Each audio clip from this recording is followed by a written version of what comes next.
Hey guys, how's it going? Kripparrian here. Today I want to talk about a set of cards, a top 10 list, if you will, of cards that I think deserve a lot better than what they've received. These are basically characters from the Warcraft lore that should have a bit more of a spot in Hearthstone. And give you guys a bit of a backstory to this. Yes, Hearthstone is a game based on other games produced by Blizzard, and they're generally from the Warcraft universe. Hearthstone has had its own additions from time to time, but the core set, the classic stuff, is literally just straight from Warcraft lore, from World of Warcraft, you name it. And a lot of the players that first started up with Hearthstone did so because of exactly this. That's certainly why I started with it. I played World of Warcraft for many years, and among the memories and all that, I really missed the very rich and very cool characters that I on a daily basis interacted with. So Hearthstone comes along. I love card games and I love Warcraft. And both of them really tied together to get me hooked on it. And, I play to this day. But that still remains with me. The fact that it has, the connection to Warcraft is still a big deal. And I ended up thinking about it some. Coming to this video, I ended up realizing that these characters are seen less and less in Warcraft, and they're seen less and less in Hearthstone. It puts me in a position where I actually miss them more.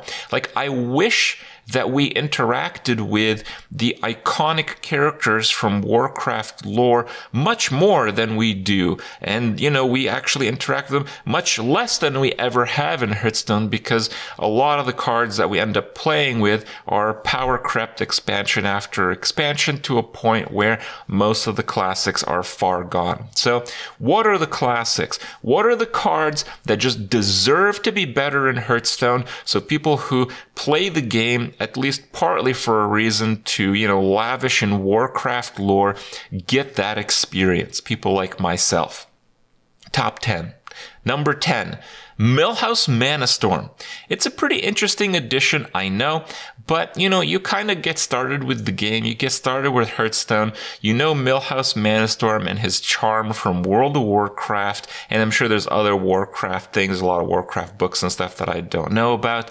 You kind of get drawn in through Millhouse, and then, you start playing the game, you start opening packs, and you get like a Millhouse Storm. You just look at the card and you're like, what is this garbage, right?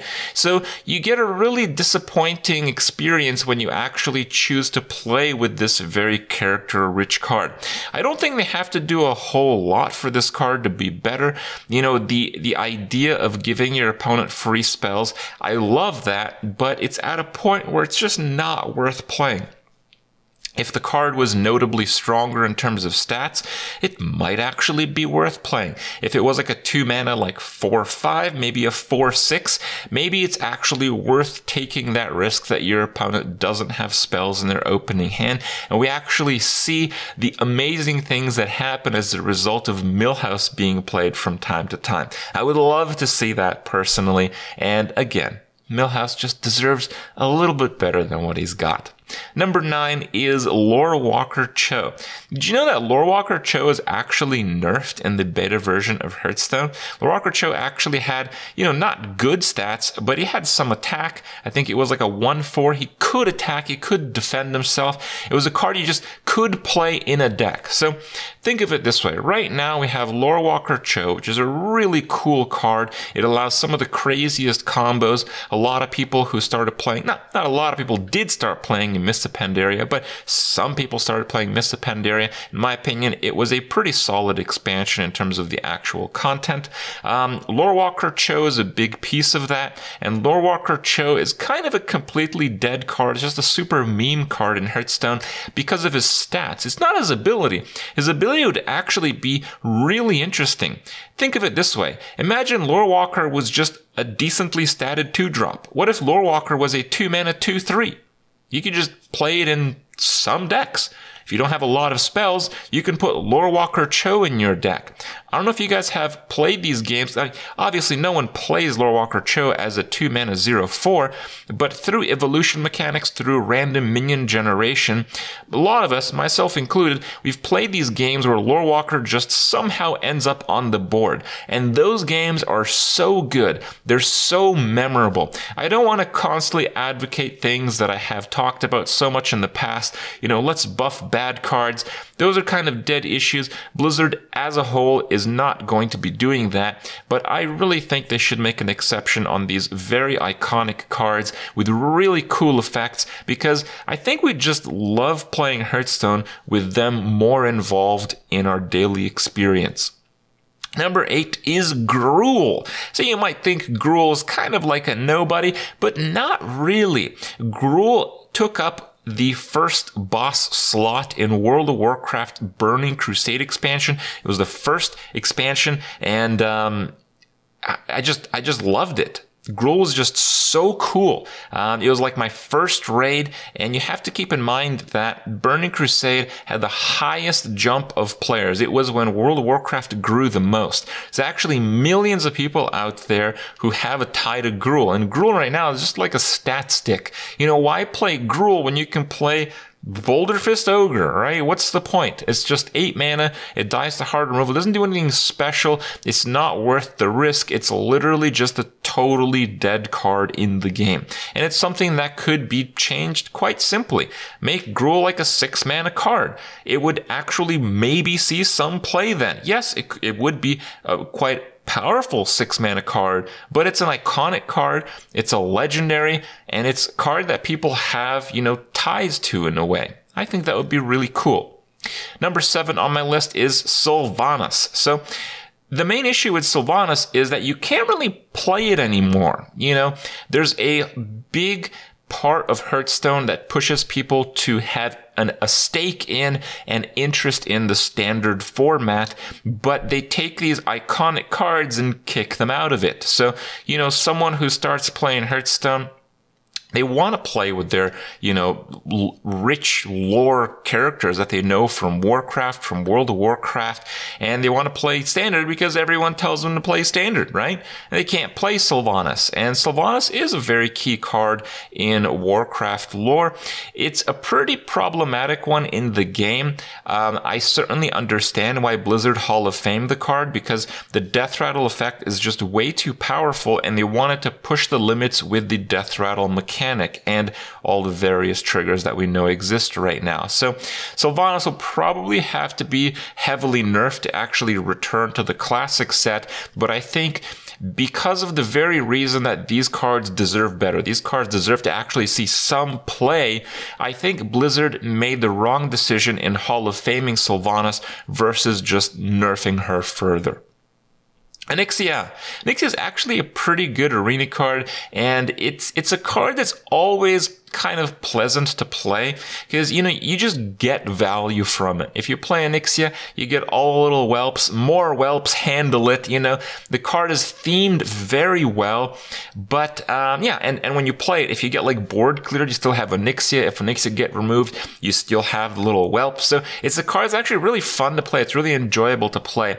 It's just that in Hearthstone, the 9 mana slot is kind of like the pits of hell, the absolutely hopeless card. At 9 mana, you can't expect to do anything else, and if you're just banking on the one play, it's just not going to work.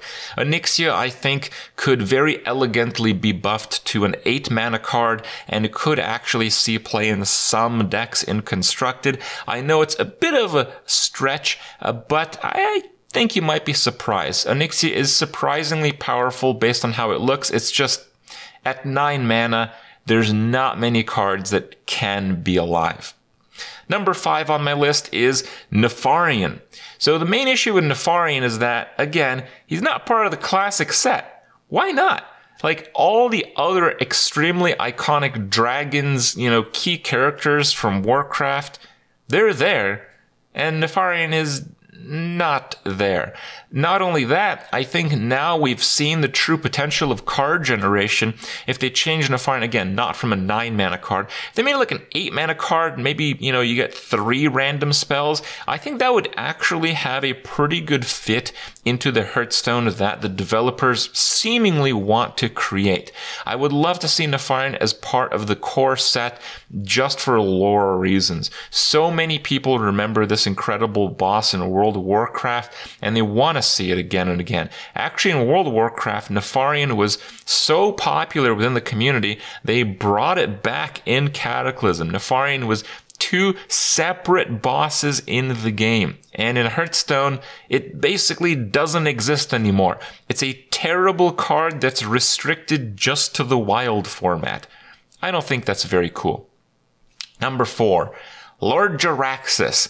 Now, Lord Jaraxxus has certainly had his time in the sun, let's say, in Hearthstone. He's certainly been in the meta in the past. It's just that with the way that we've moved with the game, with so many aggressive decks, so many burst options, so many combo options, Jaraxxus just becomes impossible to play because of his maximum health limitation. Not even his starting health. I think a good way to change Jaraxxus, and I think this is totally fair, because if we look at all the other hero cards, they're designed a little bit differently. So I think you could actually change Jaraxxus to just be a hero card.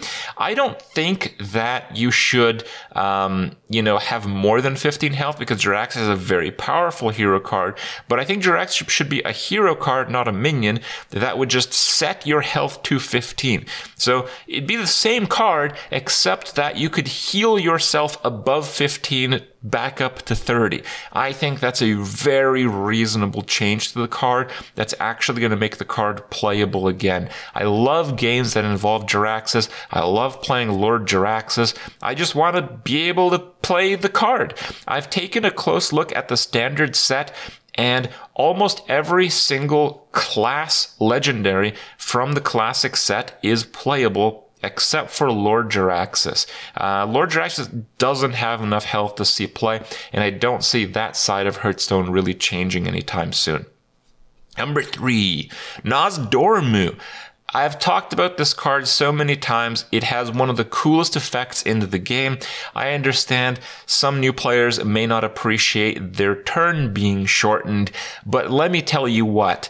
Hearthstone is coming up on its 6th year from release. There's not that many new players. There's a lot of old players. There's a lot of old players that would love to relive these effects. They would love to see the classic.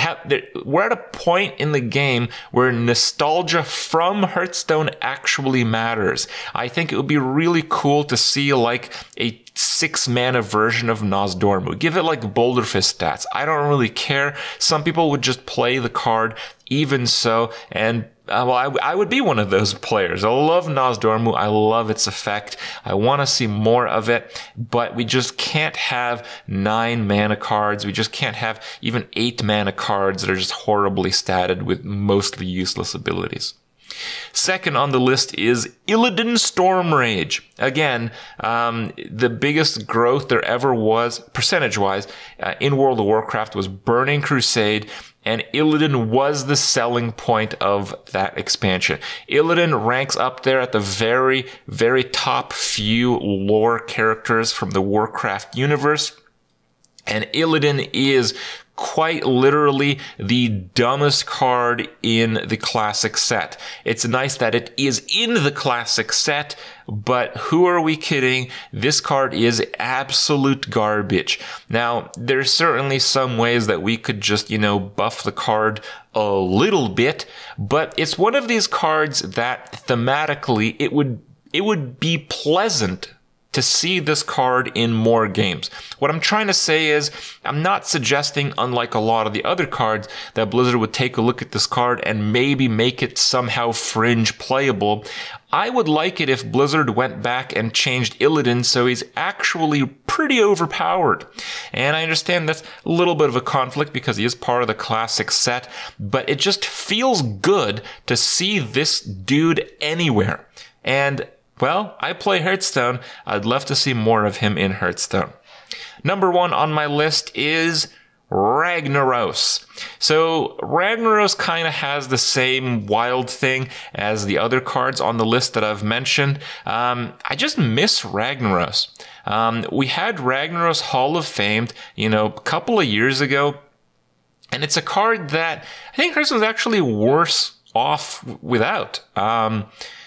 It's just a really cool card. I didn't feel like it really took over the late game slot as much as people thought, especially because, zoo, aggro, death rattle mechanics that spawns a bunch of minions. That stuff never really went away. So Ragnaros is never really broken. Yes, he might be a little bit overused, but it's Ragnaros, man. It's cool. When you see Ragnaros, you actually realize that you might not lose. Ragnaros might just hit a bunch of minions and you could just, win that game regardless. There's outs, there's hope in the game. I think Ragnaros is kind of one of the best examples of how Hearthstone works. It's, fairly well balanced. It's based on Warcraft. It's very well designed. It's very cool. And yeah, there's some randomness, but if you play smart about it, you play the odds, you play cards to counter, whatever you're going to struggle against, and you make it a little bit better. That's like the whole game in a card, except, if you actually want to play Ragnaros in the standard format, which again is the one that just about everyone gravitates to, well, you have to play Odd Mage now. And yeah, that's kind of cool, but I'd rather just play Ragnaros as Ragnaros. And I feel, years later, after this card has been Hall of Famed, I think a lot of people would agree with me that maybe some of those cards at this point in the game deserve to come back to the standard set. Let me know what you think. Hope you enjoyed this video, and we'll see you guys in the next one.